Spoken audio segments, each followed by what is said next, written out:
everyone. Thank you for tuning in. Welcome to Maker Monday. So Premiere, it can be used similar to iMovie. So if you are familiar with iMovie, you'll notice a lot of similarities between the two programs. But simply put, Premiere is a program where users can combine photos, video, and audio clips to create a finished movie. So a quick look at the layout. You'll notice down here we have our timeline, which is where we will assemble the video. Once we have our footage, you'll notice a viewing window. And also, you'll notice the imported media. So to get started, we'll go ahead and add some media. And you can see it gives us a variety of options. So if I was to import a video, we could get maybe some audio, and then maybe a video.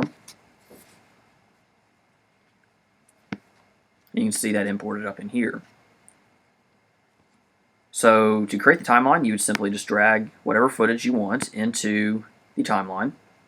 And you can see now it has imported. And here's that viewing window that we were talking about.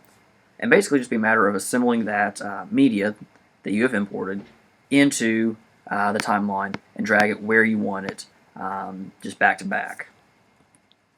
So we can also add some elements. So you notice over here on the right hand side, so for instance we could add a title.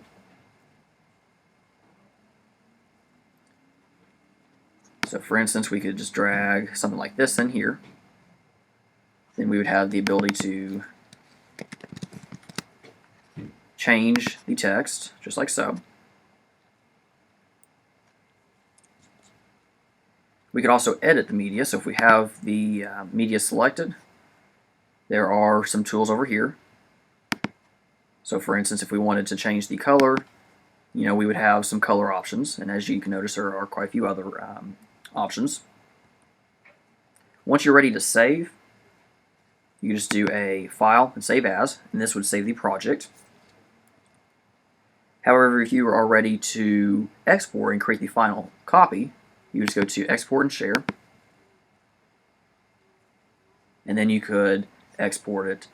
You give it a name and a save location, and then you'd have the ability to export that video. Thank you for watching. I hope you enjoyed this video. If you would like to see more Maker Monday videos, check out this playlist. You can also learn more about the JCPL Creative Space at www.jesspublib.org/creative space.